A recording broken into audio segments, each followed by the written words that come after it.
नमस्कार, मैं अनिल दुबे आप लोगों को आज पॉलिटिकल साइंस विषय में सोर्स ऑफ लॉ क्या होता है यानी लॉ किन किन चीजों से हमारे राज्य में समाज में कैसे कानून का निर्माण होता है, राज्य द्वारा कैसे कानून बनाए जाते हैं, इसके बारे में बताएंगे। तो कानून के मूल स्रोत क्या है? Sources of law.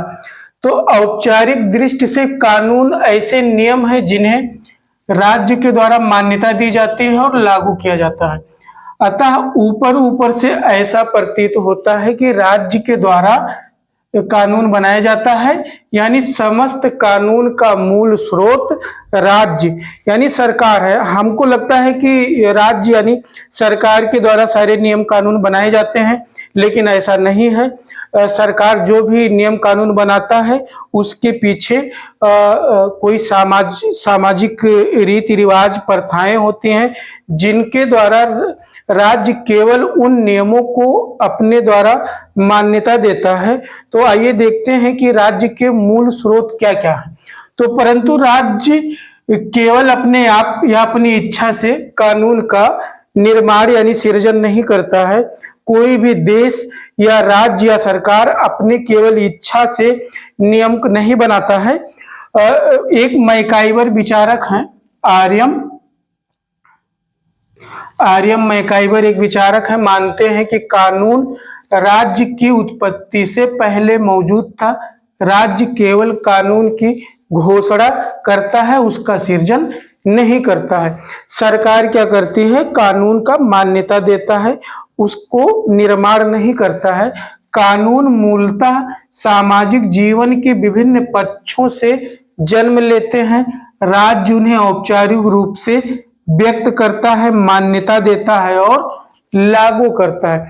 राज्य में ऐसे नियम कानून सामाजिक जो चलन में होते हैं, लेकिन जब लोगों द्वारा उसका उल्लंघन किया जाता है तो राज्य क्या करती है?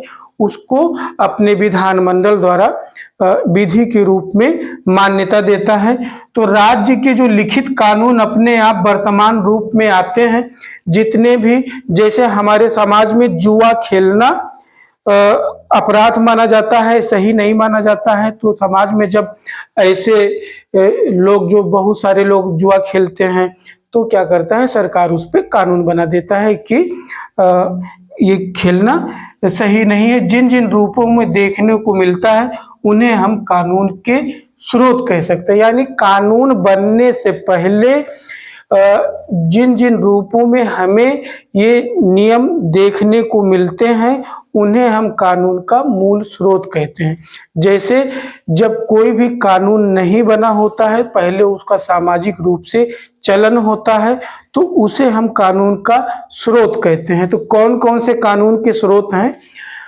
रीति रिवाज, जो समाज में पहले से रीति रिवाज मौजूद होते हैं, जैसे शादी विवाह के नियम होते हैं, पैतृक संपत्ति के नियम होते हैं कि जो संपत्ति का अधिकार उनके संतान को मिलता है। तो सामाजिक चलन या रीति रिवाज कानून की सबसे पुरानी अभिव्यक्ति है, सबसे पुरानी स्रोत है, सभी स्रोत है। राज्य की उत्पत्ति से पहले सामाजिक रीति रिवाज का चलन होता है, यानी जब लोग राज्य द्वारा निर्मित नियम कानून से नहीं रहते थे या राज्य नहीं था, उसके पहले भी समाज में कुछ रीति रिवाज चलन में होते हैं। और जब राज्य का निर्माण होता है तो उन्हीं रीति रिवाजों को राज्य द्वारा मान्यता दिया जाता है और उसका उल्लंघन होने पे सजा दी जाती है। जैसे विवाह प्रथा पहले से मौजूद एक रीति रिवाज है।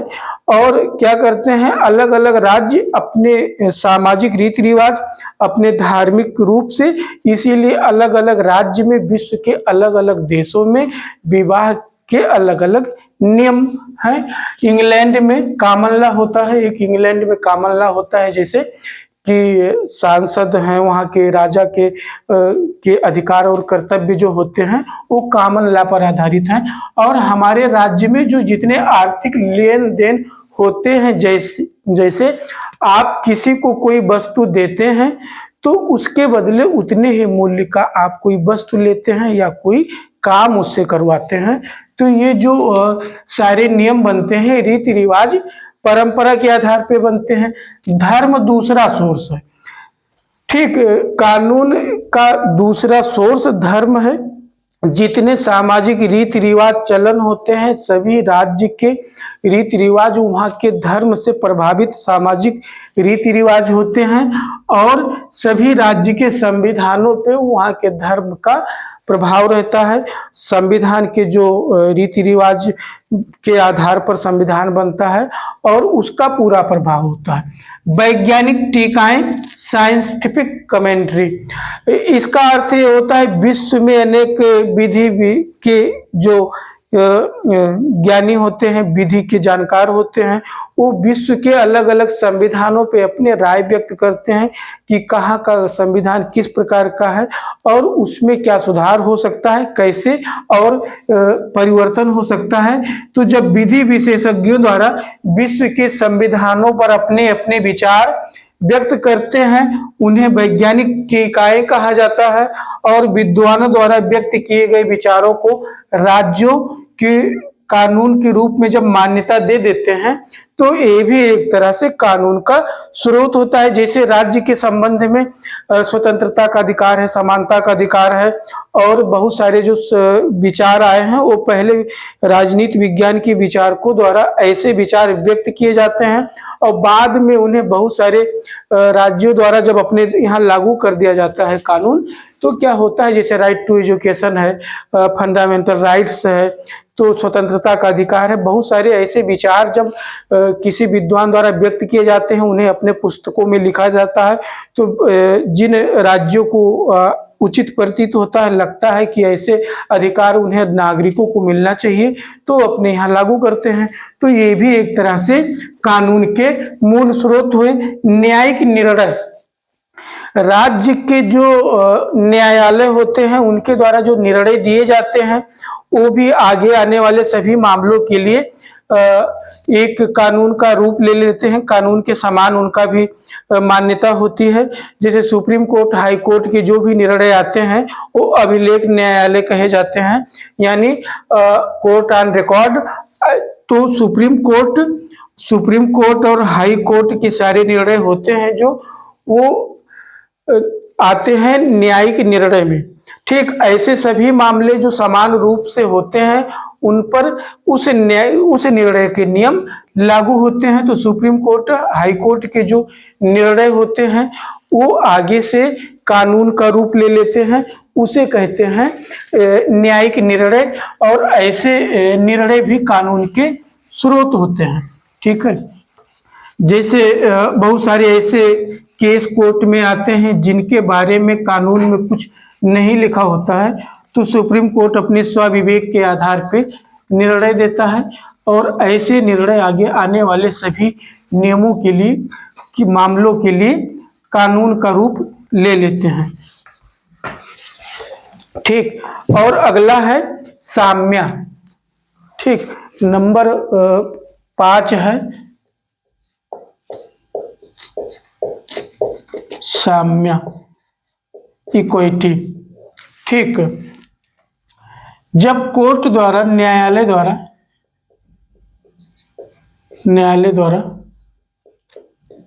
ऐसे निर्णय दिए जाते हैं, निर्णय ठीक, जिनका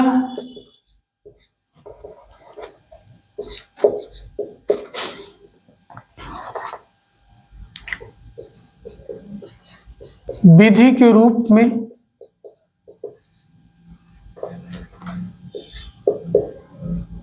स्पष्ट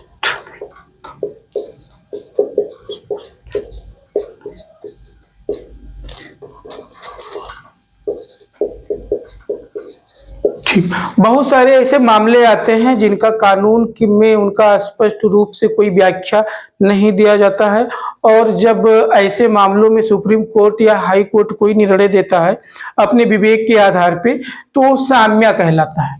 ठीक, साम्य कहलाता है।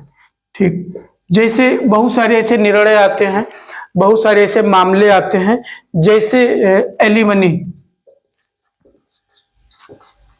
ठीक, जीवन निर्वाह के लिए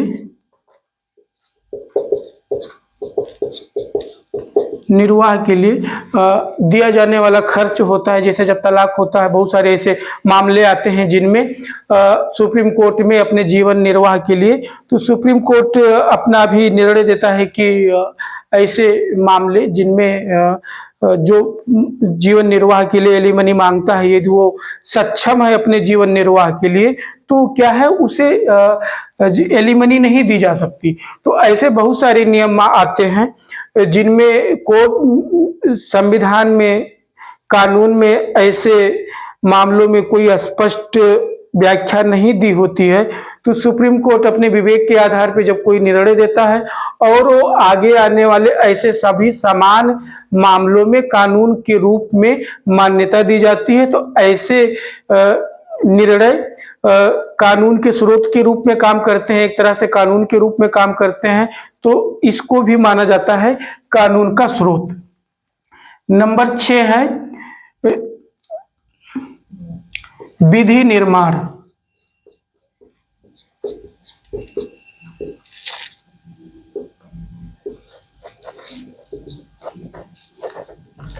ठीक, राज्य सरकार द्वारा करके विधानमंडल द्वारा निर्मित कानून। ठीक, जैसे विधानमंडल भारत सरकार के लिए संसद हो गया। ठीक, संसद द्वारा निर्मित कानून,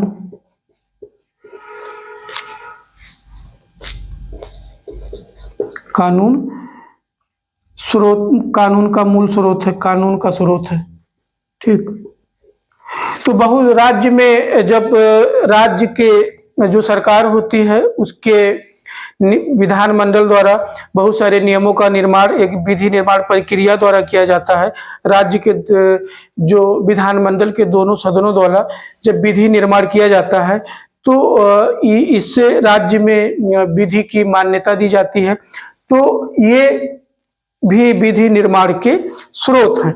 तो 6 स्रोत हैं: रीति रिवाज, धर्म, वैज्ञानिक टीकाएं, न्यायिक निर्णय और साम्य और विधि निर्माण। 6 मूल स्रोत हैं जिसके द्वारा राज्य में विधि का निर्माण होता है, उसकी मान्यता दी जाती है और लागू किया जाता है। तो यदि आपसे पूछा जाता है कानून के मूल स्रोत क्या हैं, तो कानून के ये 6 मूल स्रोत हैं। यदि आपसे एग्जाम में पूछा जाता है तो इस तरह से आप लिख सकते हैं। यदि आप पॉलिटिकल साइंस का पढ़ाई कर रहे हैं, LLB कर रहे हैं, तो पॉलिटिकल साइंस विषय से संबंधित सभी टॉपिक के बारे में डिटेल में यहाँ पढ़ाया जाएगा। और इसके लिए आप इस चैनल को सब्सक्राइब कर सकते हैं। धन्यवाद।